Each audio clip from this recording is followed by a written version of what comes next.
आप देख रहे हैं रोशन पाकिस्तान न्यूज। जमीयत उलमा इस्लाम के सरबराह मौलाना फजल रहमान ने कहा है कि धमकियों से मरूब होने वाले नहीं, हम डरते नहीं, दूसरों को मरूब करने का हुनर रखते हैं। नाहिल सिलेक्टेड हुकूमत मुल्क का नजरियाती तशख़्ख़ुस पामाल नहीं करने देंगे। नाहिल हुकूमत इंसानी हुकूक पामाल कर रही है। हुकूमती सरपरस्ती में फहाशी व उरियानी को फ़रोग़ दिया जा रहा है। औरत मार्च जैसी फहाशी रोकने के लिए रोडों पर निकलेंगे। हुकूमत की नाकाम माशी पॉलिसियों ने मुल्की माशियत को तबाही से दो चार कर दिया है। हुकूमत की कमज़ोर खारजा पॉलिसी की वजह से इंडिया के मुसलमानों पर हमले किए जा रहे हैं। इन ख्यालात का इज़हार उन्होंने इस्लामिया कॉलेज कराची के बाहर तहफ़्फ़ुज़ आईन पाकिस्तान कॉन्फ्रेंस से खिताब करते हुए किया।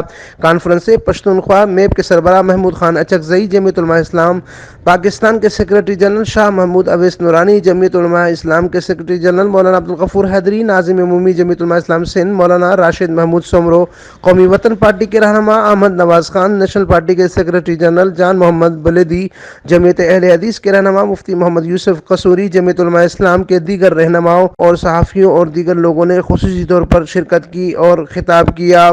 मौलाना फजल रहमान ने अपनी कलीदी खिताब में मजीद कहा कि धमकियों से हम मरूब नहीं होंगे, हम डरते नहीं, दूसरों को मरूब करने का हुनर रखते हैं। सिलेक्टेड हुकूमत मुकदमों से हमें न डराए। उन्होंने कहा कि नाहिल हुकूमत को मुल्क का नजरियाती तशख़्ख़ुस कभी भी पामाल नहीं होने देंगे।